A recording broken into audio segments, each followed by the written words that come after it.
What is going on, everybody? Wally here. Now, I know you guys are kind of interested about the live commentary videos, and this video is going to be on the attack jets and kind of my methods into going in on runs and anything like that. I find myself playing in the attack jet a lot. I am not one of the best pilots in the game. I get shot down quite a bit by better pilots, but I do find myself having a lot of fun in this vehicle, and I kind of want to show you guys my methods really in going in it. So on this setup here for the jet, I am running the 30mm cannon. It's the only cannon you can run. I am running the JDAM attachment.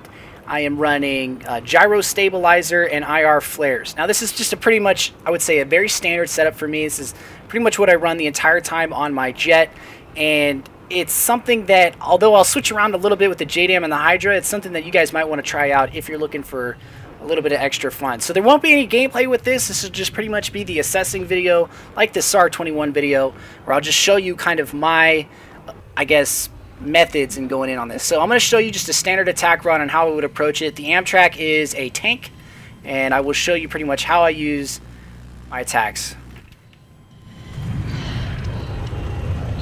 Pretty much like that. It's pretty simple, pretty standard. You line up your reticle with your target. You break in, not completely, but you kind of break in, like tap your brakes. Like I'll break from right here in on the target, and then right there, that's when I stop braking. About once the target comes into like a pretty like distinguishable visual range, that's when I'll start braking or stop braking and start accelerating again, because the longer you stay in that zone, the greater your chances of getting killed. And from what I've seen, it's right about I would say here where I'm at right now is the stinger kill range. Pretty much anything is going to hit you for stingers. So I'll start accelerating, and then I'll just peace out.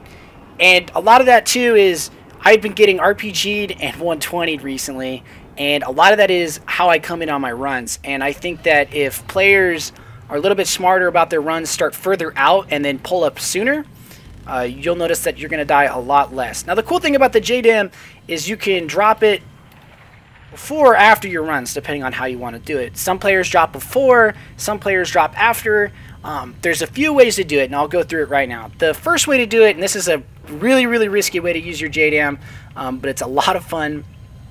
It's coming in really close to the target and just dropping it right on top of their head. Kind of like barrel stuffing someone with a sniper rifle almost, except you're doing it with a JDAM. So I'm just, hang on, I gotta make sure I have them so I can show you exactly what I'm talking about. But this is kind of like the last second, like, desperation JDAM. So you're coming in on a target, the Amtrak's on your target, say you're like kind of missing your shots, you're like, oh shit, missing shots. So you're coming in, and then boom, switch your JDAM right away, and you drop it pretty much like right on top of the target. Now the cool thing about that is that there's not enough time for the enemy really to move out of the way, and you're going to guarantee some damage. Now they did increase the splash damage of the JDAM a little bit, but unless you like getting like right next to it, you're not going to do that much damage. Now the second way to do something with the JDAM is like the high altitude bombing. And I use this mainly for AA guns, and generally I will pretty much stay pretty high up against AA guns and float very high against them, because most of the time AA gunners, especially in pubs, aren't looking directly above them. They're kind of looking around, so you might need to sneak up on them, but I'm pretty high right here. So I'm going to turn back around, kind of look for my target. So there it is. I'm going for the Amtrak, which is the AA gun in our situation. I'm dropping one, dropping the second, and then you kind of do the Stuka dive bomb. This is kind of old school from 1942. This is how I used to dive bomb a lot of targets back in the day, and you can see that the JDAM isn't entirely accurate. It doesn't drop exactly where you're aiming, so you got to kind of keep that into account. Sometimes it'll drop pretty accurate, sometimes it won't. It's pretty inconsistent, but it's still awesome. Now the third way to do it is pretty much the straight run on a target.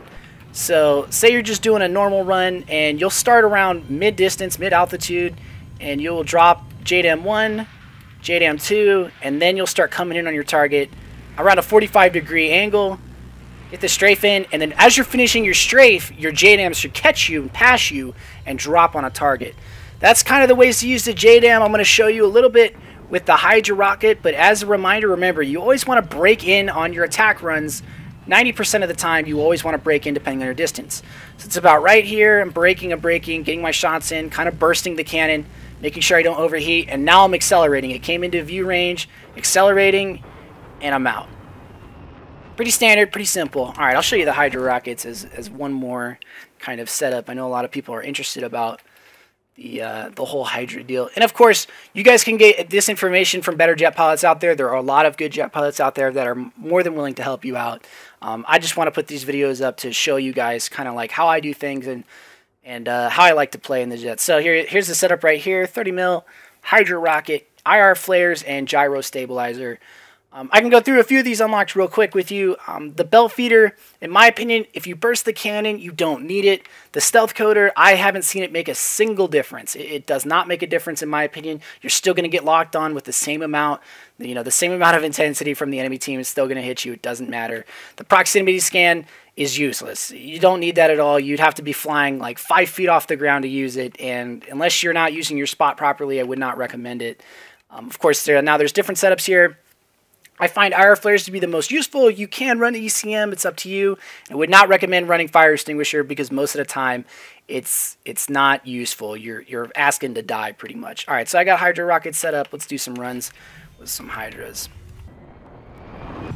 So if I haven't gone over it, I just want to go over something real quick. If you guys are in the cockpit of the jet, you can hit up on the D-pad for the Xbox. I don't know how it is on the PS4. I think it's still up on the D-pad.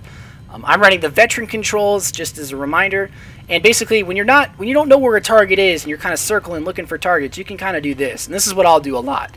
I'll find myself kind of like looking, and I'm tapping RB to spot right now. Obviously you can't really get too much of a spot going because there aren't too many targets. I was spotting an LAV before doing this, but this kind of gives you a good idea of where your targets are going to be. So let's make a run here on this Amtrak with the Hydra. Now, the Hydra's a little bit different. The Hydra, you kind of got to line up, so I recommend with your first few shots, you got to kind of use them as your guide. Use your first like 2 or 3 rockets as your guide, and then recalculate as you're going in on a target. You don't want to waste these because they are incredibly useful, and I would say a full burst can do 75-ish damage to a tank if you get direct hits on it. Somewhere around right there is a pretty good run on that. Then boom, it should beat that right there. The Hydra rockets are incredibly powerful. They're very good against infantry as well. So if you're not comfortable with strafing infantry with the 30 mil cannon, you can kind of switch over to Hydra and get it done. Although it does take, I would say, around 8 good quality rockets to get the Hydra in. Let's get this out of the way. So it's a close run right here. You do Hydra only runs if you feel more comfortable with it. The splash damage is very immense. I would recommend any kind of setup like this. But as always, with these jets, you want to make sure you maintain airspeed pretty much 90% of the time. And if you find yourself getting locked onto a lot, use the map. Most of these maps are incredibly big. Use runs. Kind of do hit and run tactics pretty much majority of the time. When I get into a game and there's like a crap ton of stingers and there's a mobile AA gun sitting next to its actual AA gun and I can't do anything, most of the time I'll just make a run deep, something like this, maybe get a little bit of a burst in and then just peace out. It's kind of early. And then say I'm getting locked right here, beep, beep, beep, beep, beep. You'll wait a few seconds. I would recommend 1 or 2 seconds and then flare. The longer you wait, the less chance they're going to be able to get off a second one as you're leaving, I guess, the area in which you're attacking. So there's no way someone could lock me on this far. As far as dogfighting goes in these bad boys, it's quite difficult to dogfight in these sometimes against a good stealth jet pilot. But I was always the same tricks and, I guess, mentality apply. If a jet is directly behind you, do never pull up behind him. If you're going to do anything, I would recommend dropping like a half split S. So say there's a jet directly behind me, I'm going to do something like this. I'm going to drop down and kind of go into like a half circle. And most of the time, jets won't be able to get you. Never brake when you're going up in the air. Always brake when you cross the horizon. It's just standard flipping. So I'm not braking right here. And then I'm starting to brake right about there. And then I'll let go of the brake once I pass the water line. So never brake when you're going up. Never, ever, ever brake. Only brake when you're going down. A lot of jet pilots make that mistake. I've made that mistake in the past. But that'll pretty much do it for this video. I hope you guys enjoyed. If you want to see more videos like this, just let me know in the comments below. If you have any other questions, feel free to ask me. If you have any corrections you want to make, feel free to let me know.